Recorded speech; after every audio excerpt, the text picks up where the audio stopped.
28장 18절부터 20절 말씀입니다. 마태복음 28장 18절부터 20절 말씀, 설교하실 목사님을 대신해서 제가 봉독해 드리겠습니다. 예수께서 나와 말씀하여 이르시되 하늘과 땅의 모든 근세를 내게 주셨으니 그러므로 너희는 가서 모든 민족을 제자로 삼아 아버지와 아들과 성령의 이름으로 세례를 베풀고 내가 너희에게 분부한 모든 것을 가르쳐 지키게 하라. 볼지어다 내가 세상 끝날까지 너희와 항상 함께 있으리라 하시니라. 아멘. 호산나 성가대 아름다운 찬양 하나님께 올려드리겠습니다. 감사합니다. 모든 영광은 주님께 올려드리겠습니다.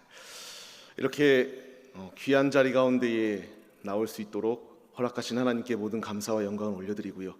또 이렇게 담임 목사님께서 허락하셔서 단에 서게 하시고 또 당회와 또 이런 모든 성도님들의 사랑 가운데에서 이렇게 설 수 있도록 인도하여 주심에 감사드립니다. 오늘 같이 나눌 말씀의 제목은 가서 제자 삼으라라는 말씀의 제목 가운데서 은혜를 나누려고 합니다. 이게 화면이 굉장히 가까이 보이니까 굉장히 부담스럽네요.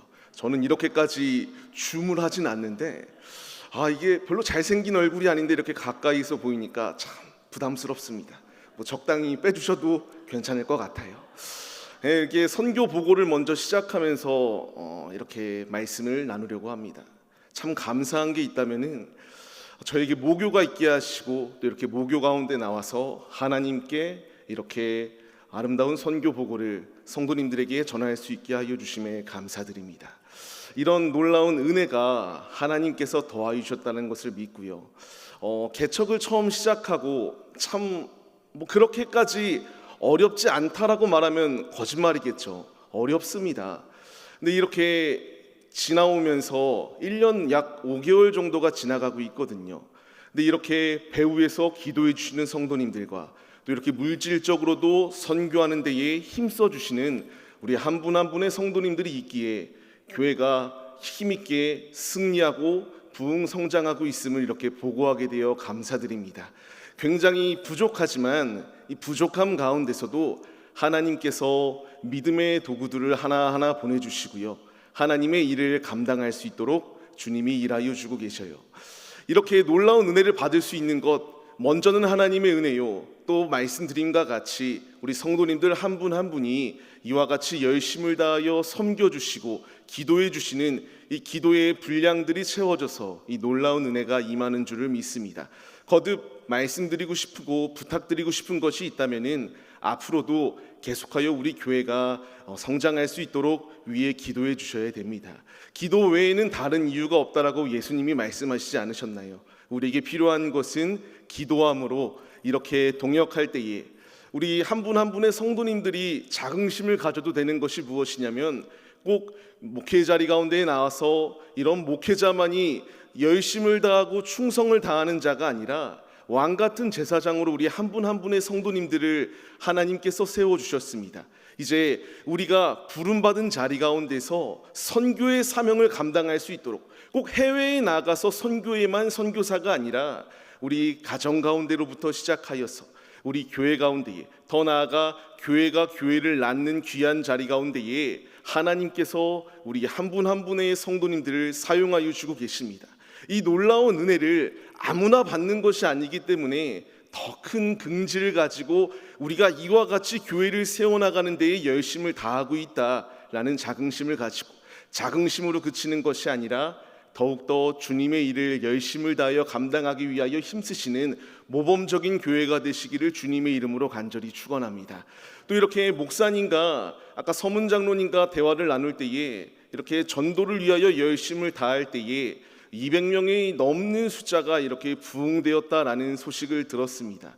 또 이렇게 올라와서 단에서 보니까 제가 뵀던 분들도 분명히 있지만 처음 뵙는 분들 또한 분명히 있습니다. 하나님의 은혜 가운데에 날로 날로 이렇게 교회를 세워주시는 것, 이 놀라운 축복을 받는 분명한 이유는 이제 성도님들이 한마음 한뜻이 되어서 교회를 세워나가는 데에 해외 선교지들과 국내의 전도 지역들을 이와 같이 열심을 다하여 섬길 때에 하나님께서 충만한 축복을 부어주시는 줄 믿습니다. 더욱더 이 놀라운 축복이 가정과 교회와 더 나아가 온 열방 가운데 넘쳐 흐르시기를 주님의 이름으로 간절히 축원하며 말씀을 나누도록 하겠습니다. 오늘 말씀은 이제 하나님께서 예수님께서 지상명령을 제자들에게 더하여 주시는 말씀이 오늘의 말씀이에요. 이제 이 말씀을 더하시고 예수님께서는 승천하셔야 될 상황이 주어졌습니다. 근데 이 가운데서 예수님께서 제자들에게 명령하시는 것은 우리에게도 동일하게 주시는 주님의 말씀이거든요. 참으로 우리가 이 말씀을 따라야 될 분명한 사명의 자리 가운데에 부름을 받은 자들이 우리들입니다. 우리가 말씀을 통하여 짧은 시간 주님의 은혜를 나누고 내가 가서 제자 삼으라고 하는 주의 명령에 순종하여 주님의 뜻을 이루겠노라 결단하시며 말씀 가운데의 은혜를 나누도록 하겠습니다. 첫 번째입니다. 예수님이 제자들에게 원하는 것은 무엇일까요? 하나님께서 원하시는 것은 말씀에 전적으로 순종하기를 원하신다라는 것을 이렇게 말씀해 주고 계십니다. 18절 말씀을 보게 되면요, 이와 같이 말씀이 나오게 됩니다. 예수께서 나와 말씀하여 이르시되라고 말씀하세요. 근데 여기서 중요한 것이 있습니다. 말씀하셨거든요. 하나님께서 말씀하실 때에, 예수님께서 이 말씀을 더하여 주실 때에 그 명령을 순종하지 아니하였던 제자들의 모습이 있었다면요, 지금 우리에게까지 예수의 복음이 들어온다라고 하는 것은 참으로 어려웠을 것입니다. 우리에게 이와 같이 예수님의 복음이 들어올 수 있었던 이유는요, 말씀에 순종하여 제자들이 그 사명을 감당하기 위하여 힘썼을 때에 하나님께서 그들을 통하여 폭발적인 부흥의 역사가 임하게 하시고 지금 우리에게까지 주의 복음이 전달되어질 수 있는 놀라운 축복이 예비되어졌습니다. 이제 우리가 주의 말씀에 순종해야 될 분명한 이유는요, 이제 우리로 하여금 오고 오는 세대 가운데에 주님의 복음을 증거하는 증인들로 우리를 부르셨기 때문입니다. 주님이 우리에게 말씀하시는 것은 가서 제자 삼으라고 말씀하시거든요. 그냥 이 현재에 안주하며 우리끼리만 이렇게 잘 먹고 잘 살자 이런 것을 주님이 원하시는 것이 아니라 주님이 명령하시는 것은 하나님이 말씀하실 때에 그 말씀에 순종하여 주님의 일을 이루어 나가기를 원하시는 것이 우리 아버지의 뜻입니다. 우리가 앞서 말씀드렸던 것처럼 우리 양원교회가 참으로 대단한 사역을 하고 있다는 것을 말씀드렸습니다. 교회가 교회를 세우고 교회가 교회를 낳는다라고 하는 것은 참으로 어려운 사역이에요. 그러나 이 가운데서 충성하는 이 열심, 하나님의 말씀에 순종하여서 오고 오는 세대 가운데에 주님의 복음을 증거하기 힘쓸 때에 하나님께서 눈에 보이는 표징으로 이와 같이 아름답게 채워주시는 것 아닐까요? 간절히 바라옵기는 우리가 주의 말씀을 소홀히 여기는 것이 아니라 주님 나라 들어가는 그 순간까지 주님이 나를 제자로 부르셨다, 주님이 나를 한 명의 선교사로 부르셨다, 하나님께서 가정의 선교사로, 하나님께서 우리를 이 교회에 선교할 수 있는 선교의 도구들로 온 열방 가운데 주님의 복음을 나타낼 수 있는 주님의 도구로 세우셨다. 이 분명한 사실을 잊지 마시고 긍지를 가지고 담대한 마음으로 하나님의 말씀을 이루어 나가기에 힘써서 오고 오는 세대 가운데에 주님의 복음을 널리 증거하는 참된 사명자들의 모습이 우리 모두의 모습이 되시기를 주님의 이름으로 간절히 축원합니다. 이 믿음의 길을 걸어가기로 결단할 때에 수많은 믿음의 선진들이 축복을 받았습니다. 우리 역시 열심을 다하여 주님을 위하여 삶을 살아낼 때에 하나님은 기억하여 주시고 하나님은 채워주십니다. 이 놀라운 은혜가 우리 가운데 예비되어져 있다는 사실을 잊지 마시고 매 순간순간마다 지금까지 열심을 다하여 주님을 위하여 주님 나라와 주님 교회를 이렇게 세워나가는 데에 힘쓰셨던 성도님들, 앞으로의 모든 삶 가운데서도 주님을 위하여 온 중심을 다하여 삶을 내어드려 하나님께 지금까지 전무한 주님의 축복이 충만하시기를 주님의 이름으로 간절히 축원합니다. 두 번째로 주님이 우리에게 말씀하십니다. 예수님께서 우리에게 원하시는 것은 무엇인가? 이제 주의 말씀대로 나아가 주님의 뜻을 이루어 나갈 것을 우리에게 명령하십니다. 모든 민족에게 주님의 복음을 나타내기를 원하시고 계세요. 19절 말씀을 같이 보시면 이와 같이 말씀이 나옵니다. 너희는 가서 이제 주의 말씀을 듣고 모든 민족을 제자로 삼으라 라고 이렇게 말씀하고 계세요. 우리 안에서만, 이 교회 안에서만 전도하고 교회 안에서만 부흥하라고 말씀하시는 것이 아니라 주님이 원하시는 것은 모든 민족을 제자로 삼으라고 말씀하십니다. 이 명령에 이미 너무나 잘 순종하고 있기 때문에 제가 드릴 수 있는 말은 앞으로 더욱더 열심을 다하여 이와 같이 주님의 말씀대로 모든 민족을 제자로 삼기 위하여 힘쓸 것을 권면드립니다. 하나님의 말씀에 순종하여 믿음의 길을 걸어가기를 원하시는 것이 우리 아버지의 뜻이거든요.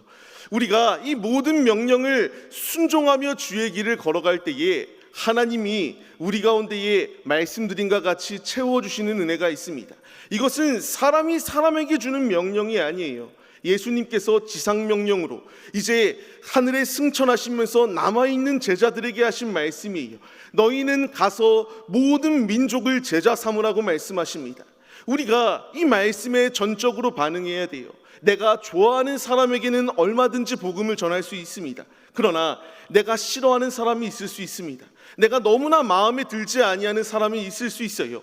주님이 원하시는 것은 그 사람이 누가 되었던 중요하지 않아요. 하나님의 말씀에 순종하여 모든 이들을 제자 삼으라고 말씀하십니다. 이제 우리가 이 말씀에 반응하여 주님의 원하시는 뜻대로 이제 교회와 지역 사회와 더 나아가 온 열방 가운데에 주님의 복음을 나타내기 위하여 힘쓰는 하나님의 신실한 자녀들의 모습이 우리의 모습이 되시기를 간절히 소망합니다. 이 믿음의 길을 걸어가기로 결단할 때에 하나님께서 더욱더 큰 은혜를 더하여 주실 줄 믿습니다. 20절 말씀을 보게 되면요, 주님께서 말씀하세요. 너희에게 분부한 모든 명령을 가르쳐 지키게 하라고 말씀하십니다. 내가 하나님의 말씀을 모르면 하나님의 말씀을 바르게 가르칠 수 없어요. 내가 주님을 만나지 아니하면 주님을 알지 못하는 이들에게 주님을 가르칠 수 없습니다. 지금 주님이 말씀하시는 것, 우리에게 명령하신 모든 것, 내가 주님을 만난 자로서, 내가 주의 말씀을 묵상하는 자로서 이제 우리가 이 열방 가운데 나아가 하나님의 말씀을 가르칠 것을 우리에게 명령하시고 있습니다. 우리가 왜 이 선교주의를 맞이하고 있습니까? 우리가 왜 이렇게 선교한다라고 열심을 다하고 있습니까? 하나님이 우리에게 주신 명령이기 때문입니다. 이 명령에 절대적으로 순종하여 주님이 말씀하신 것처럼 모든 분부를 가르쳐 지키게 하기 위하여 우리가 열심을 다하고 있습니다. 간절히 바라옵기는 우리가 이제 사역은 목회자들에게만 맡긴다 이런 마음이 아니라 지금까지 잘 해오시는 것처럼 하나님의 일을 내 일로 여기고 내가 열심을 다하여 충성을 다하고 그 충성을 다한 결과로 하나님의 충만한 축복을 차지하시는 하나님의 자녀들이 되시기를 주님의 이름으로 간절히 축원합니다. 축복은 거저받는 것이 아닙니다. 하나님을 향한 열심이 있을 때에 믿음, 행함 없는 믿음은 죽은 믿음이다라고 말씀하시는 것처럼 주님이 원하시는 것은 행함 있는 믿음의 모습으로 서서 주님께서 너희는 가서 모든 분부를 가르치라고 말씀하시고 제자 삼으라고 명령하시는 그 명령에 순종하여 주님의 일을 이루어 나가기를 우리에게 원하시고 있습니다. 이제 우리에게 선택의 순간이 놓여 있습니다. 하나님의 말씀에 순종하여 지상명령을 더하여 주시는 그 명령에 순종하여 온 열방의 주의 복음을 전할 것이냐, 아니면 불순종하여 내 마음대로 삶을 살아낼 것이냐. 성경 모든 말씀을 보십시오. 불순종하는 길의 끝은 사망이요 멸망의 자리임을 우리에게 분명히 교훈의 말씀으로 더하여 주십니다. 간절히 바라옵기는 우리가 열심을 다하여 주님을 위하여 삶을 살아내고 있습니다. 가서 제자 삼으라고 주님이 말씀하시고 이제 가르치라고 말씀하십니다. 우리 가정 가운데의 모든 이들이 다 예수를 믿는 게 아니에요. 앞서 우리가 선교사로 파송을 받았다라는 것을 말씀드렸습니다. 우리가 이제 가정 가운데에, 더 나아가 우리의 일터 가운데에, 나의 친구들에게, 예수님을 모르는 이들 가운데에 우리는 가르쳐야 됩니다. 내가 만난 예수를 가르쳐야 되고요, 내가 만난 예수님을 간증해 나아가야 됩니다. 내가 예수를 만나지 못하였다면 전할 수 없어요. 우리가 이 말씀의 깨달음을 얻어서 이제 어느 곳을 가든 무엇을 하든 주님이 명령하시는 것처럼 우리의 목표는 그냥 단순히 잘 먹고 잘 사는 것이 아닙니다. 지상명령을 더하여 주신 주의 말씀에 순종하여 온 열방 가운데 주님의 복음이 퍼져나가기 위하여 힘쓰시는 믿음의 도구들, 믿음의 제자들, 참된 사명자들의 모습이 우리네 모습이 되시기를 주님의 이름으로 간절히 축원합니다. 마태복음 24장 14절 말씀을 보게 되면은 이와 같은 말씀이 나와요. 이제 예수님이 언제 오시냐라고 말씀하실 때에 모든 민족에게 복음이 증거될 때에 예수님이 오신다라고 말씀하십니다. 우리가 사명을 다하여 헌신하고 충성을 다해야 될 분명한 이유는 주님을 위하여 이와 같이 열심을 다할 때에 우리가 주님 만날 날이 속히 다가온다라는 것입니다. 우리는 마라나타의 신앙으로 서고 있는 자들이 아니겠습니까? 언제든지 주님이 부르실 때에 주님을 만나고 싶어하는 자들이 우리들이에요. 이제 우리에게 필요한 것은 주의 말씀에 순종하여 힘있게 주님의 일을 감당하는 것이 우리에게 필요하다라는 사실을 잊지 마시며 주의 말씀에 순종하여 믿음의 길을 걸어가기에 앞장서시는 하나님의 믿음의 도구들이 우리들이 되시기를 주님의 이름으로 간절히 축원합니다. 참으로 감사드린 것이 있다면 어제 또 이렇게 많은 인원들이 나오셔서 전도할 수 있도록 힘을 더하 주심에 참 감사하더라고요. 이렇게 힘을 더하 주셔서 이런 어찌 보면은 참으로 작은 교회 가운데에서 많은 인원들이 모여 또 이렇게 주님의 영광을 나타낼 수 있도록 허락하셨다. 이 모든 것은 우리의 인간적인 개인의 마음이 아닙니다. 하나님의 일을 성공시키고자 하는 그 거룩한 열심 가운데에 나오신 줄 믿어요. 하나님께서 나오신 그 모든 손길 위에 충만한 축복으로 채워주실 것을 믿습니다. 말씀을 맺겠습니다. 하나님이 이제 우리에게 제자로 부르셨습니다. 사명자로 부르셨어요. 우리를 개개인의 선교사로 부르셨습니다. 이 선교사라고 하는 타이틀 자체가 목회자들에게만 주어지는 것이 아니다라는 것을 다시 한 번 더 말씀드립니다. 이제 우리로 하여금 가정을 변화시키는 믿음의 도구가 되라고, 이제 우리 주위에 있는 친구들, 이웃들, 나의 일터 가운데에서, 나의 사업장 가운데에서 예수를 증언하여 예수의 나라로 막 만들어가는 귀한 사명의 자리 가운데 설 것을 주님이 명령하시고 있습니다. 이제 우리에게 필요한 것은 아멘으로 순종하는 것입니다. 귀 있는 자는 성령이 말하는 것을 들으라고 말씀하시거든요. 이제 우리가 귀 있는 자들로서 주의 말씀을 듣고 이 거룩한 선교주일 우리에게 생명을 더하여 주신 이유가 무엇이겠어요? 이제 이 가진 생명을 가지고 나만을 위하여 사는 것이 아니라 내 주변에 있는 어려운 이웃들을 돕고 소외된 자들에게 복음을 증거하며 하나님을 알지 못하여 죽어있는 자들을 주께로 인도하여 마른 뼈와 같은 자들을 살리시는 주님의 놀라운 역사의 현장 가운데에 인도하기 위하여 주님이 우리를 부르셨습니다. 우리가 이렇게 건강을 가지고 있고 물질을 가지고 있고 내가 가지고 있는 모든 것은 이제 나를 위하여 쓰는 것이 아니라 주님을 위하여 주신 것임을 우리가 잊지 마시고 말씀에 순종하여 모든 이들에게 가서 제자 삼을 수 있는 참된 믿음의 제자들의 모습이 바로 우리 모두의 모습이 되어 주님의 충만한 축복이 가정과 교회와 일터와 모든 부분 가운데서 넘쳐 흐르시기를 주님의 이름으로 간절히 축원합니다. 기도하겠습니다. 하나님,